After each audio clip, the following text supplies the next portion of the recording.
Hola amigos, bienvenidos a un nuevo video podcast que lo estamos grabando desde la Universidad Visión de las Américas y hoy como invitada especial tenemos a la profe Daniela.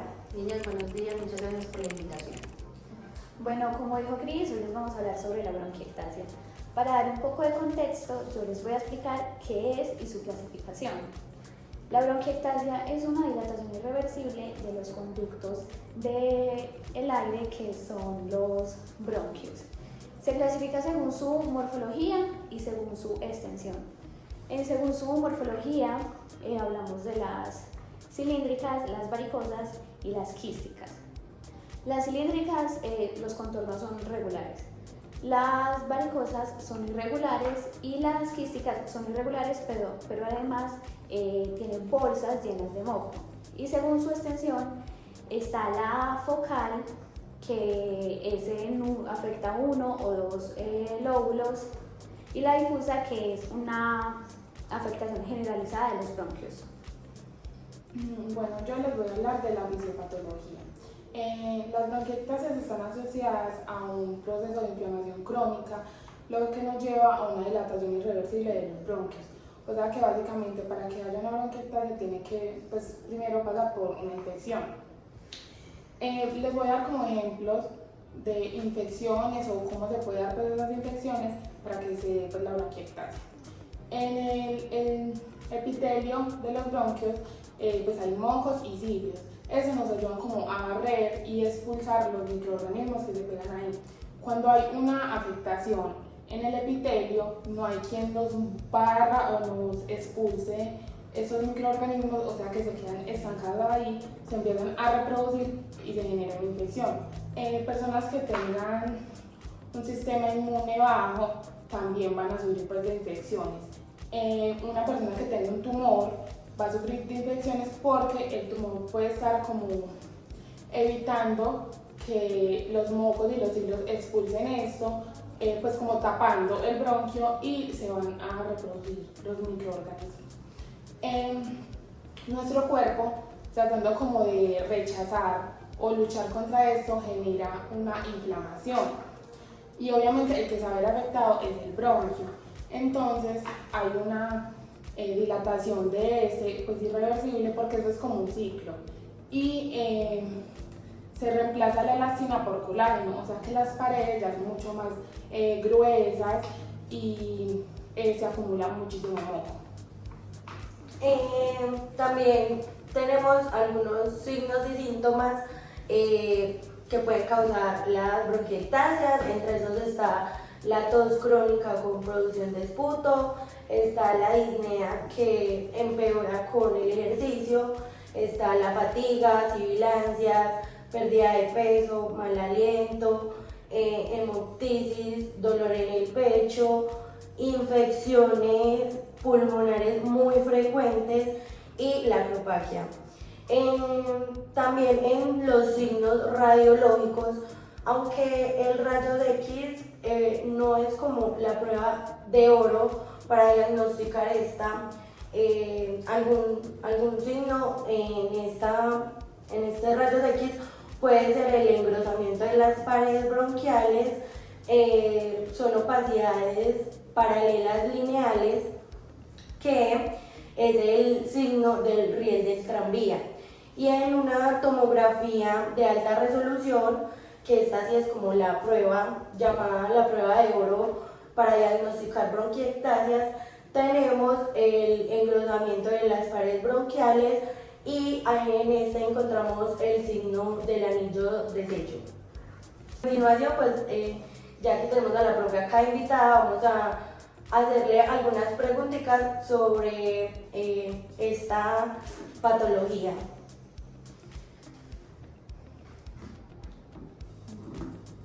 La primera pregunta es que si la bronquiectasia es una enfermedad común. Bueno, niñas, las bronquiectasias, digamos que dentro de las enfermedades pulmonares, sea y por infecciones o crónicas o cualquier como esas causas muy comunes de enfermedad respiratoria, no es muy común, o sea, no es la más común de todas. Hay enfermedades que tienen mucha más incidencia, más prevalencia, sin embargo, como puede ser una consecuencia o una complicación de otra enfermedad anterior crónica, como por ejemplo EPOC o demás, cada vez va más en aumento. Entonces, no es la más común ni la más frecuente, pero cada vez más sí estamos viendo casos de bronquiectasias en los pacientes. ¿Hay grupos de personas más propensas a desarrollarlas?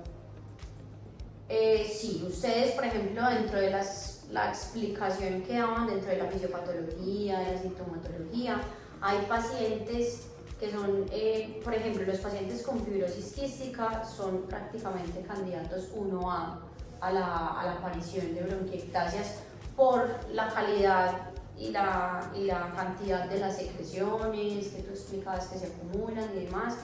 Los pacientes con enfermedades infecciosas a repetición pueden generar esa modificación del tejido. Los pacientes con enfermedad pulmonar obstructiva crónica, por esa inflamación también pueden generar modificación del tejido. Entonces, sí son personas muchísimo más propensas. Los pacientes de pronto inmunosuprimidos que tienen infecciones pulmonares a repetición también suelen ser grupos como de riesgo para la aparición de la bronquiectasia. ¿Cuál es la diferencia entre bronquitis crónica y bronquiectasias? Pues es que mucha gente suele confundir como la bronquitis crónica con las bronquiectasias porque pues afectan los bronquios, ¿cierto? La diferencia radica en que la bronquitis crónica va a ser una inflamación casi que permanente de los bronquios y las bronquiectasias son una dilatación irreversible de los bronquios. Se pueden inflamar, sí, se puede acumular muco, sí, pero la principal diferencia como anatómica o de la misma fisiopatología es que una, que es la bronquitis crónica, va a ser una inflamación, las bronquiectasias van a ser una dilatación, ¿sí? Y el principal factor de riesgo, digamos que la bronquitis crónica va a ser el tabaquismo, que no necesariamente va a ser el mismo factor de riesgo muy presente para las bronquiectasias. Es más, paciente con bronquitis crónica puede terminar teniendo bronquiectasias, ¿cierto? Pero paciente con bronquiectasias no necesariamente va a tener bronquitis crónica. Entonces, uno es inflamación, otro es dilatación. Listo. ¿Se pueden prevenir las bronquiectasias en algunos casos? Sí, las bronquiectasias, digamos que por ejemplo, en los pacientes que no, pacientes con fibrosis quística, pacientes que tienen enfermedades como ya en cuanto a sus secreciones y el epitelio, pacientes con disinencia ciliar, que eso no se puede mejorar, pues no se puede intervenir, ahí no son prevenibles, pero si yo tengo un paciente, por ejemplo, inmunosuprimido, tengo un paciente que tiene infecciones respiratorias a repetición, pues yo puedo tratar de hacer un tratamiento profiláctico preventivo en esos pacientes para evitar las infecciones recurrentes, para evitar la remodelación del tejido, para evitar la dilatación y pues la consecuencia que se generan esas bronquiectasias. ¿Qué zonas del pulmón se afectan más frecuentemente? Digamos que por gravedad, pues por la fuerza de la gravedad y demás, que pues obviamente el gas tiende a ascender y las secreciones tienden a estar como en la parte inferior, son más comunes las bronquiectasias en los lóbulos inferiores, ¿cierto? O lóbulo medio inferior cuando hablamos de bronquiectasias focalizadas, no solamente por la morfología, sino por la extensión. Pero en los pacientes, por ejemplo, con fibrosis quística, son muy comunes las bronquiectasias en lóbulos superiores o difusas, porque es que yo tengo secreciones espesas pues desde la punta del pulmón hasta la base del pulmón, entonces digamos que ahí suelen predominar en lóbulos superiores, pero en los pacientes que no tienen fibrosis quística necesariamente y tienen bronquiectasias suelen predominar en los lóbulos inferiores. Porque la TAC de tórax es muy importante para el diagnóstico de las bronquiectasias. Bueno, Mario, tú lo decías ahorita y digamos que la tomografía computarizada de alta resolución o la tomografía computarizada es la prueba gold estándar, la prueba de oro para diagnosticar las bronquiectasias. ¿Por qué? Porque cuando nosotros hacemos la tomografía o se hace la tomografía, lo que hace es que se hace como un corte, ¿sí?, transversal en el paciente. Entonces, cuando yo tengo una radiografía, veo los bronquios así. Cuando yo tengo una tomografía, yo veo los bronquios así. Entonces, si a mí me hacen cortecitos de los bronquios así, pues la luz del bronquio como tal, el engrosamiento, se va a ver muchísimo más fácil. Por eso se ve el signo de anillo de sello o pues esa deformación como tal y la dilatación del bronquio se ve muchísimo más fácil por el corte que genera la tomografía más la resolución, ¿cierto? ¿Qué papel juegan los rayos X de tórax en el diagnóstico de la bronquiectasia? Los rayos X no son una prueba que me ayuda tan fácilmente a diagnosticar las bronquiectasias como si lo hace la tomografía. Pero si yo ya tengo un paciente con bronquiectasias, por ejemplo, diagnosticadas, y ya pues es evidente que mi paciente ya tiene bronquiectasias, digamos que la tomografía, perdón, los rayos X me sirven mucho como para hacer control.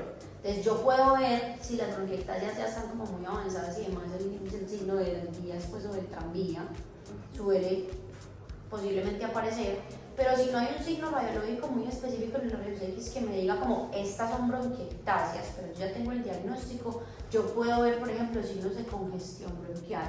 Entonces, aumento del grosor, signo de congestión bronquial, que me dice como, bueno, está supremamente lleno de secreciones, pilas porque pues si ya tiene las bronquiectasias, lo que sigue de ahí es que aparte de las bronquiectasias pues se vayan otra vez a reinfectar esas secreciones, entonces como más para hacer como seguimiento y control del paciente, además que pues hacer unos rayos X es mucho más económico para el sistema de salud que hacer una tomografía y menos de alta resolución. Significativamente, ¿cómo mejorar la calidad de vida del paciente con terapia respiratoria? Paciente, yo lo digo muchas veces, paciente con bronquiectasias, independientemente de la causa, sea fibrosis quística, sea causa de una inflamación, sea exposición laboral o lo que sea, que me genere una afectación pulmonar.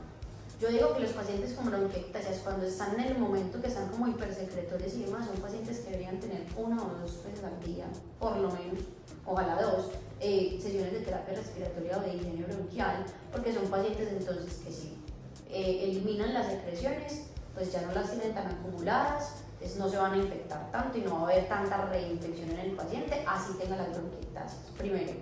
Segundo, si yo elimino las secreciones y no permito que lleguen hasta los alvéolos, pues me estoy salvando no solamente la infección en los bronquios, sino la neumonía en ese paciente. 2. Tercero, si yo movilizo las secreciones, digamos que voy a mejorar posiblemente como la conducción y posiblemente la ventilación en el paciente. Entonces, si el paciente tiene, no sé, un incremento de su shock patológico asociado a esa afectación de la ventilación en las áreas que están menos ventiladas con la higiene bronquial, voy a mejorar la ventilación, la expansión pulmonar y minimizar el riesgo de otras complicaciones que se generan en las bronquiectasias, como por ejemplo las telectasias obstructivas por tapones de moco. O sea, realmente al paciente con terapia respiratoria le mejora muchísimo, pues como las reinfecciones, los reingresos, las reconsultas o pues la misma calidad de vida. Bueno, y ya para darle fin a este video podcast sobre esta patología que la verdad es súper importante, queremos que la profe Daniela nos dé como un consejo que se le puede ofrecer a las personas que viven con bronquiectasias para mejorar su calidad de vida.